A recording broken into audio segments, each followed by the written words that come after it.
All right, let me kick it off with some prayer and let's keep this day going. Lord, thank you so much for this film. Thank you for this crew and this cast. Thank you for this experience, Lord, and for giving us the endurance to make it to this day.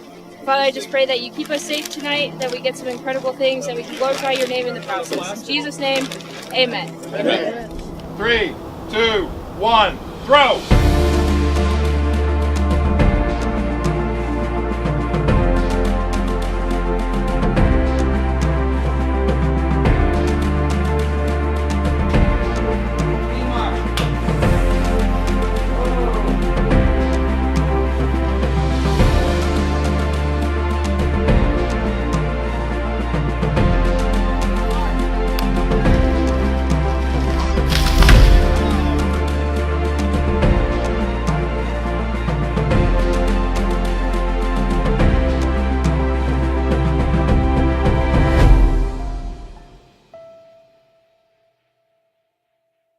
What the first God's Not Dead did that was so powerful is that no matter what you believed, it allowed people to have conversation. When we did the first one, there was a need for people to be able to, have their voice heard. I think people wanted to be spoken for. Well, God's Not Dead 2 came in and it was told from a female perspective, and I think that people connected to it as well. And so it was a big thing of, okay, well, the next installment of God's Not Dead, where do you go from here? I think this time, instead of focusing on emboldening people to speak up for their faith, I think we're emboldening people to act Christ-like in their approach to conflict and in their approach to people who think differently than them. That's the route we took with God's Not Dead, A Light in Darkness.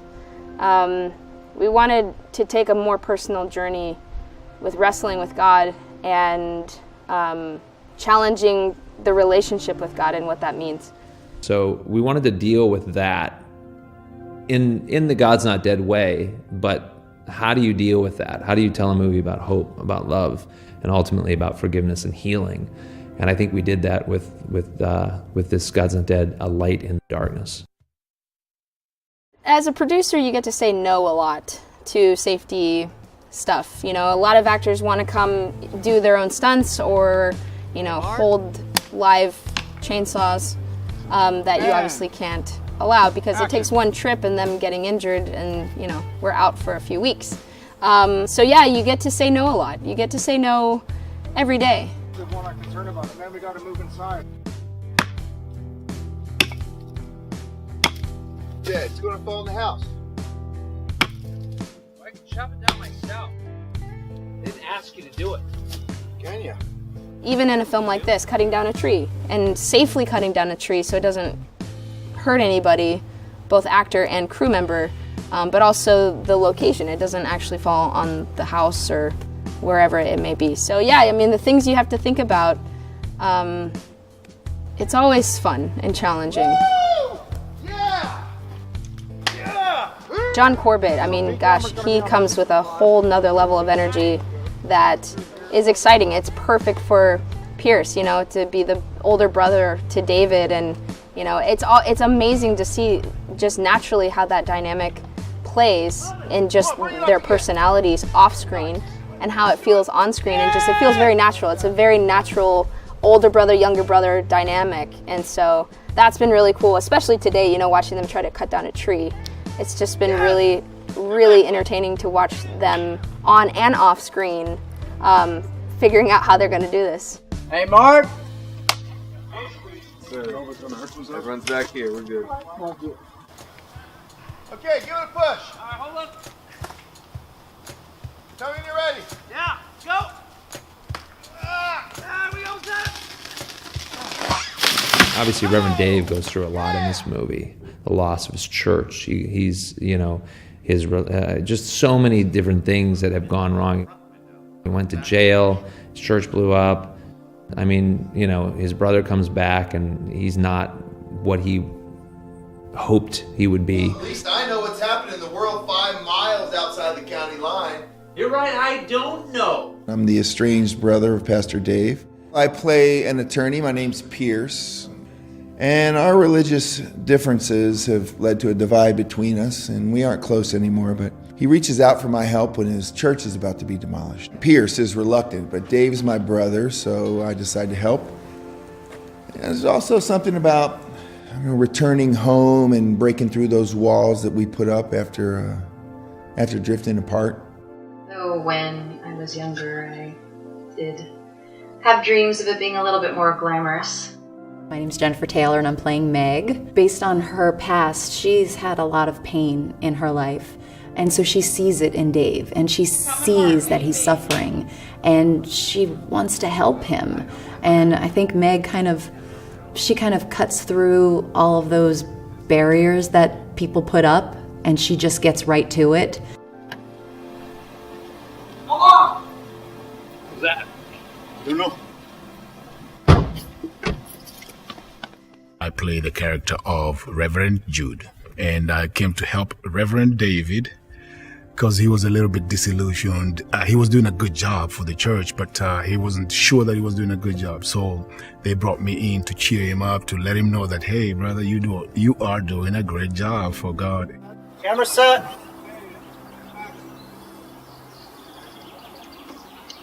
You sure about that?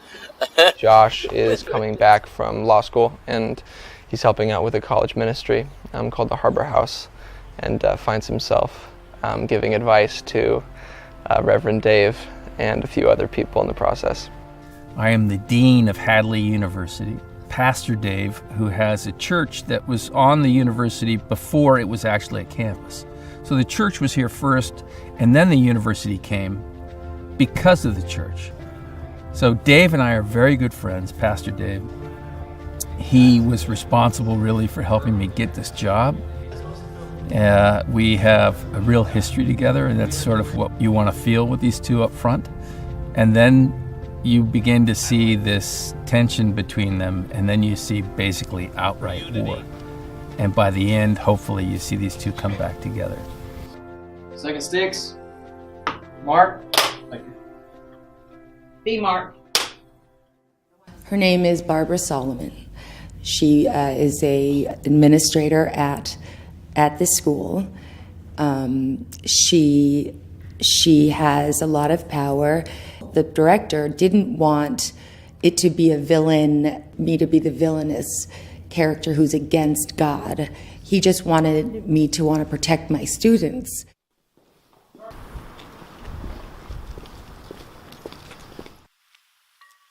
I play Keaton. She is a college student, and she's kind of in that time in her life where she's kind of figuring out what she actually believes, and she's surrounded by all these different perspectives. Adam is a college student. He doesn't dislike religion, but he's not religious. There have been some things that happened in his past that sort of showed him a negative side of religion, so he's not really one way or another. Honestly, I hope the idiot who did it ends up being one of their own. There is no way they could spin that. Can you just shut up about it, Sid? Honestly, no one wants to hear it. I'm sick of it.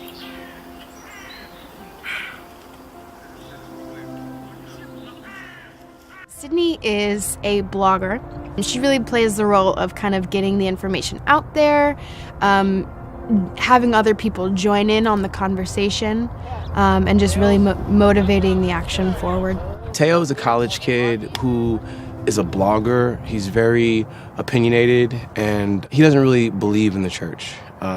He doesn't believe that they should be on the campus, and he and his girlfriend Sydney spend a lot of time, kind of protesting and getting their ideas and their word out to their fellow students. It's easy for me as a character to go into Reverend Dave. I mean, I don't think he's that far off from me as an individual. And so that's not terribly difficult, but it's also always exciting to see what's that script going to look like. What's the issues that we're dealing with today? Reverend Jude is a guy who's funny, he's warm, he's very accommodating, he likes to make people laugh and just be happy all the time, and that's just me naturally. So when I got the role, I was like, yes, I finally got a role that I'm not playing somebody, I'm just being myself. Coming back to play Josh in this third installment is kind of a full circle moment for me. I have always loved this role.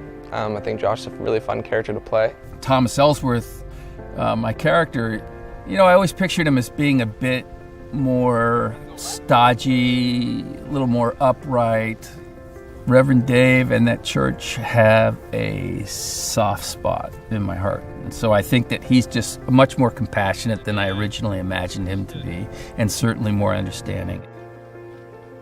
I think Keaton's storyline really attracted me to want it to be a part of the project. I think it felt like a good opportunity to honestly show the struggles that you deal with in your early to mid-20s, especially growing up in the church and feeling like, oh, this is something I believe to a certain extent, and then suddenly being like, well, wait, do I actually believe this? I was really attracted to Sydney because she was able to bring that opposing position to this religious film. You know, a lot of religious films, most of the time they kind of try to push the importance of the religion, and Sydney's character does a really good job of opening up conversation about it.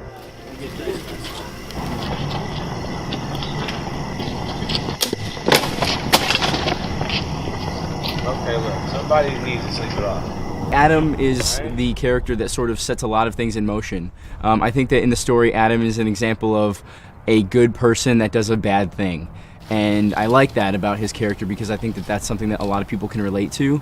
And his actions sort of propel a lot of the other characters to pick sides. And it's very divisive.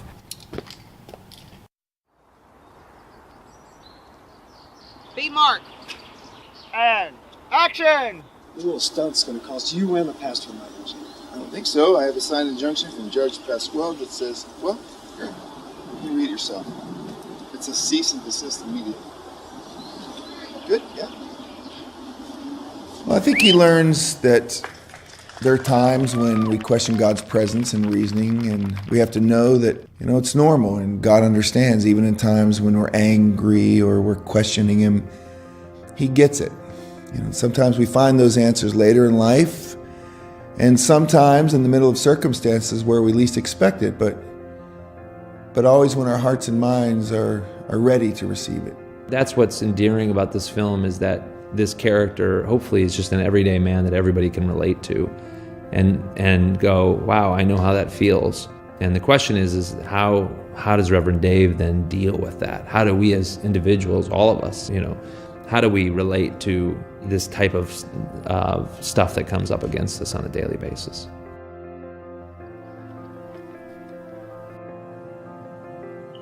Just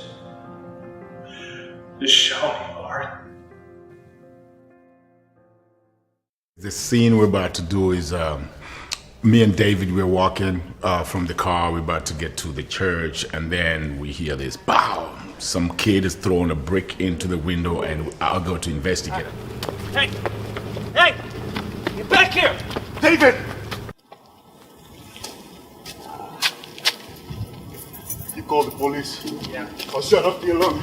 There are 2 fire exits behind this wall and that way. So everybody knows that way we've been coming in and out of there. This way, we have arrows up, but you basically, you know, go out, you come back around to the other side of the basement. Don't get caught in a fire, don't burn yourself, and be safe.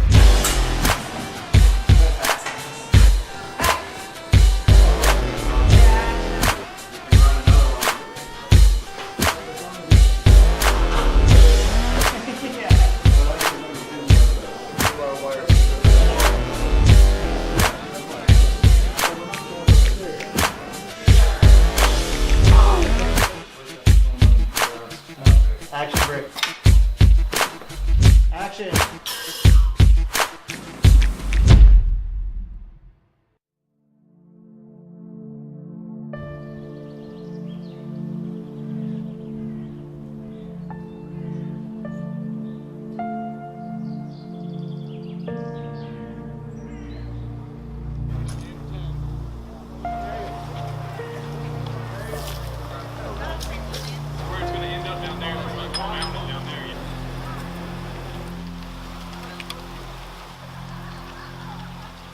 All right, here we go. And background action.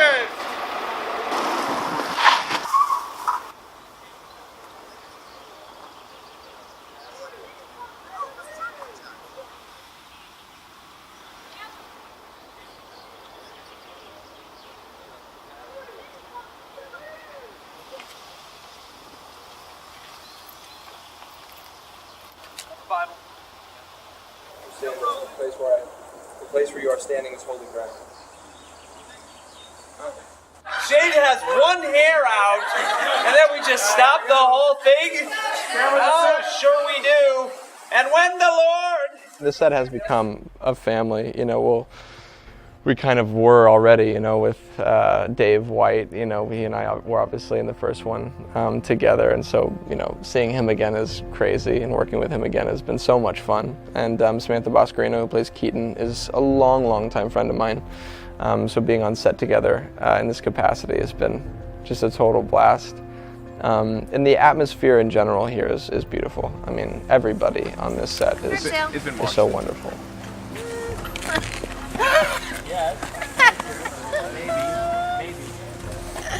Oh, sweetie. You got me. I think that on a Christian movie set, most of it, we just by how we act, nobody's cursing, nobody's doing any of that stuff, So for me, I think that's a testimony in itself. For me, Ben, my character, I think I make people happy, even when I'm not acting. They are just always laughing, and I think that's a good thing that gives an example of how Christians should be. It's so exciting working on this. The first day I got here, before we started filming, we prayed. And I told our director, I almost started crying. It was just so nice to start our day praying, because that doesn't happen, ever. God, protect our crew today on the side of this road and keep us safe throughout the day, and help us do your work, Lord. And in Jesus' name, amen. Amen. Honestly, the people have been so nice on set. And what I find often with projects that I work on is it's always about the people. It's always about the relationships you're making, and just like I was saying, just the unique scope of backgrounds, and that's been really fun on this set in particular. Nice. So the cast has been really fun. It's always fun when you travel somewhere and you stay in a hotel together on location, because you're forced to make friends right away. It didn't take long for the set to be like a family, and the cast to be family, and it's been great. Working with PureFlix has been amazing. This has been my first production with them, and I could not have asked for a better cast and crew, honestly. It's sometimes we joke around, it's are you being nice or are you just being creepy? These people are just the best people to work with, and I mean, I would do it over and over again. This is my fourth movie now for PureFlix. I really enjoy working for them because the way we go about our work here is sincere and honest, and it's just a good place to go to work with good people.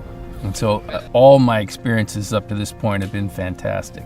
I would say, honestly, I have an incredible crew, and they have been insanely loyal to not only PureFlix, but to me personally throughout the years. And so whenever I get to bring the crew together, I get to basically bring the family back and get to make something awesome. I think the key message really relates to how do people get along, and maybe that's the overarching message. But it's about healing. The message of God's Not Dead, a light in darkness, is how do we as individuals, as Christians, as believers, relate to others? How do we be a light in darkness? Letting the people know that, there's light out there that we need to follow, because we Christians are the light of the world. If you have the light, you don't put it under a bushel. Nobody's going to see it. So this God's Not Dead is just an amazing experience for me, and I love the fact that we are spreading the message of God. Things just are so tense right now out in the world. It seems like there's factions all over the place, and believers, non-believers, politics, everything just seems to be erupting, and very quickly. But what I like about this is it's really just kind of a call to just lay it down. And there's more stuff that unites people than separates people. So I think it will shine a light on that. And I think that's what this film does as well. This film allows conversation to be okay. And I think that's part of the problem in our culture right now, is that people just don't talk. Instead, we just want to yell. It's like the loudest person is heard. You just want to keep yelling until ultimately they get their way. And what we need to do is just listen.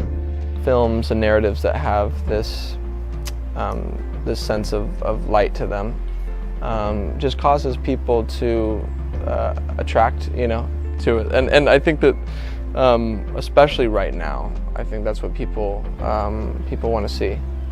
Not that we don't have to see conflict, but again, how are we resolving the conflict? And I think that that's the real message, and that's the real purpose of this third installment of God's Not Dead. And that hopefully someone will be dragged to see this film and go, wow, I get that. And the key is to not make them villains. It's just to make us all human. It's a human condition. We disagree. It's okay. How do we make it work?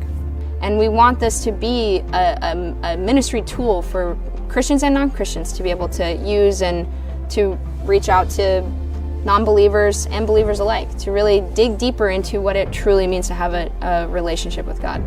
One of our statements of faith has always been to bring people to higher levels of insight to who God is and the purpose that He has for their lives through the powerful medium of film. So that's ultimately what we hope that these films accomplish.